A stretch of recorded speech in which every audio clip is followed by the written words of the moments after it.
O pedido de demissão de Ricardo Lewandowski do Ministério da Justiça pode dificultar o avanço da PEC da Segurança Pública no Congresso. Quero entender com vocês esse assunto. Daqui a pouco o Nelly vai chegar com mais informações a respeito disso.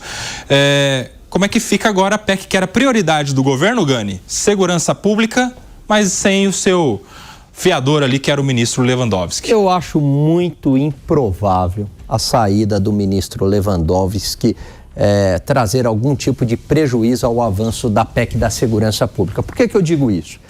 Em nenhum momento, pelo menos o que a gente observa aí pela mídia, o ministro foi a campo, fez corpo a corpo, negociou. Não, foi ali, né, lançou o projeto, mas não fez aquele corpo a corpo, ele não patrocinou para valer, né, o avanço da PEC da Segurança Pública. Então eu vejo que quem entrar no lugar dele não muda muita coisa. Talvez essa PEC avance, inclusive ela foi até melhorada pelo Senado e talvez ela avance pelos próprios parlamentares, né? Ganhou já vida própria. Mas não vejo que a saída dele vai ser um empecilho, até porque politicamente ali no campo de batalha ele não teve esse protagonismo. Aí, senhor Fábio Piperno, a questão... Você já fala, Piperno, porque agora sim temos a Nelly conosco, é isso? A Nelly conosco, chegando aqui no 3 em 1, para trazer todos os detalhes agora do que está por vir no Ministério da Justiça e Segurança Pública, a preocupação toda do presidente Lula em relação a essa PEC, que era uma das prioridades no governo. André Anelli. Pois é, Kobayashi, Ricardo Lewandowski, ele que deixou oficialmente nessa sexta-feira, por conta da publicação no Diário Oficial da União, o Ministério da Justiça e Segurança Pública, era considerado como o principal avalista da proposta de emenda à Constituição que prevê então estabelecer de uma vez por todas aquele já criado Sistema Único de Segurança Pública como uma espécie de hierarquia vinda do governo federal para estados e municípios, com padrões, com regimentos a serem seguidos pela segurança pública em todo o país. Então, Ricardo Lewandowski era considerado como avalista, e na avaliação principalmente de congressistas ligados ao centro e também à direita, Ricardo Lewandowski, fora do Ministério da Justiça e Segurança Pública, enfraquece essa pauta, a tramitação dessa pauta nesse ano de 2026, em especial porque é um ano eleitoral e os congressistas então teriam maior resistência de aprovar uma medida caso o substituto de Lewandowski na pasta seja alguém ligado ao Partido dos Trabalhadores, porque iria se formar então um entendimento de que os congressistas estariam dando uma vitória em ano eleitoral para o partido do presidente Lula.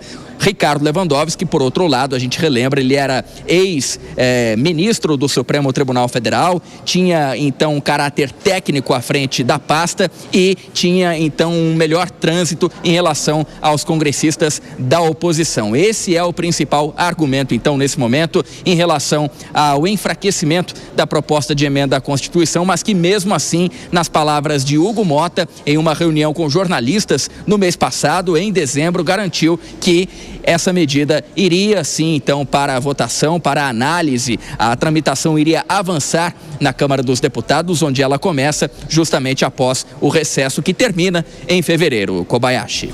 Muito obrigado, viu? André Anelli falando ao vivo de Brasília.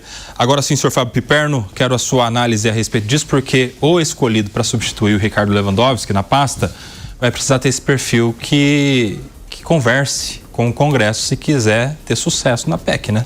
Então, é o que a gente conversava aqui fora do ar.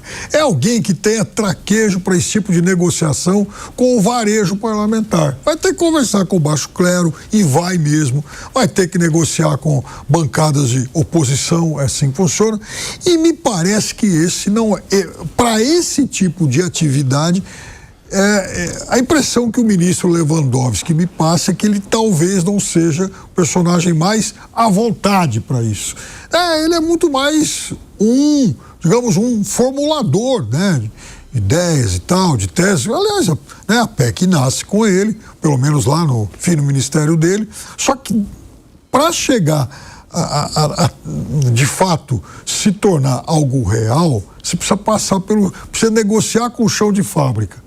E essa me parece não ser a vocação do ministro Lewandowski, ao contrário do seu antecessor. O Flávio Dino, sim, foi criado na arena política, foi deputado, foi, enfim, governador, passou aí um mês pelo Senado e tal, mas é alguém de uma outra natureza. Vamos ver qual vai ser o perfil do sucessor, se vai ser mais para Lewandowski ou para Dino. Entre Camilo Santana, Andrei Rodrigues e o Rodrigo Pacheco, como é que você vê aí o mais cotado diante desse perfil que você traça como necessário? Então, eu acho que o mais indicado nesse momento em que a PEC está aí tramitando, seria o Andrei Rodrigues. Porém, como a Polícia Federal tem muitas investigações com gente do Centrão na mira, eu não sei como é que esse ministro seria recebido pelo parlamento. E você, hein, Kriegner? Olha, eu acho que os outros ali têm uma questão eleitoral chegando muito perto, né? Camilo Santana pode ser candidato ali no Ceará, você tem também o Rodrigo Pacheco, que também pode ser candidato em Minas, apesar da condição ali mais complicada. Mas eu acho que eu concordo com o que o Gani trouxe, que talvez a saída do Lewandowski ajude o avanço da PEC. Por quê?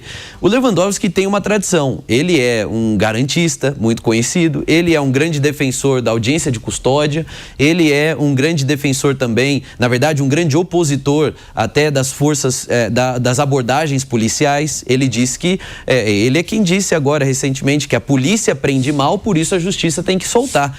Ele foi aquele que fez repartiu a pena do impeachment da presidente Dilma. Então isso tudo agrega um peso ideológico e político muito grande para a PEC.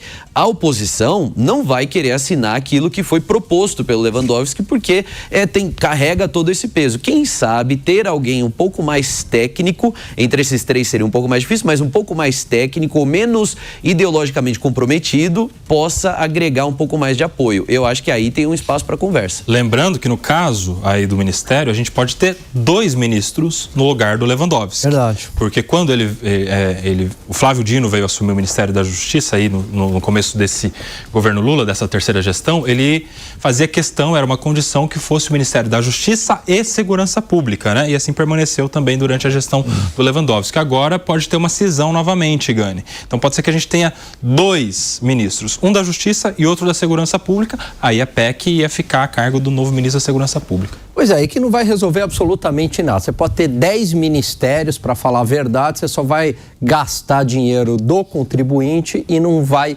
avançar em absolutamente nada. O que precisa é alguém ali que vá a campo e que traga ideias novas na segurança pública. E por incrível que pareça, a ideia nova seria mais punição, é combater essa impunidade. O caminho para a redução da criminalidade no Brasil passa por mais punição. A gente nunca testou de verdade essa fórmula, Koba. E aí, talvez um grande convencimento de todos os atores políticos, não só o Congresso Nacional, mas também a Suprema Corte, porque ela acaba influenciando as decisões, e ela é uma corte criminal aqui no Brasil, ela acaba influenciando as decisões de todas as instâncias da justiça. Então tem que ter esse perfil político de negociação, de convencimento do Congresso Nacional e também da Suprema Corte. Agora eu quero entender como é que essa PEC pode pegar na população, porque, por exemplo, quando a gente vê algumas críticas que foram muito recorrentes no ano passado do agora deputado federal, ex-secretário de Segurança Pública de São Paulo, Guilherme Derrite, o Kriegner, ele falava que essa PEC não atrapalha em nada a criminalidade, que não traz nenhum tipo de endurecimento de pena ou de dificuldade de acesso a benefícios, é uma PEC só que dá mais poder para Brasília e menos para os estados. Como é que você vê essa PEC pegando na opinião popular? Muito difícil, Koba, até porque os governadores, na maioria, já se posicionaram contra, né? Já se colocaram ali, levantaram as preocupações. E tem um ponto principal que a PEC não fala, porque a PEC traz uma questão de integração, traz ali também uma questão de compartilhamento de informações, de inteligência, que até de certa maneira é positivo, mas que vai beirando a perda de autonomia dos estados. E ali gera um ponto de estranhamento. Mas não fala de investimento, não fala de treinamento, não fala de mais dinheiro para as forças policiais dos estados vindo do governo federal. Então é mais um vinde a mim, fica aqui comigo, me dá as informações, deixa eu tomar as decisões, vou colocar a Polícia Federal ainda mais à frente e não tanto empoderamento, capacitação e inteligência, equipamento, em todos os sentidos e treinamento para as forças policiais estaduais, que são de fato aquelas que combatem o crime organizado e o crime desorganizado também, toda forma de crime. Então, essa é a maior crítica e o governo foi incapaz de escutar isso e alterar o texto e fazer algum tipo de investimento ou mesmo colocar uma proposta que viesse fortalecer as forças estaduais. Em 1 minuto, senhor Fábio Piperno, a sua opinião aí sobre o mérito da PEC. A PEC já está há muito tempo, há muitos meses, por sinal, nas mãos de um relator, o deputado Mendonça Neto. Está lá promovendo as alterações que ele julga necessárias e aí ela vai ser votada.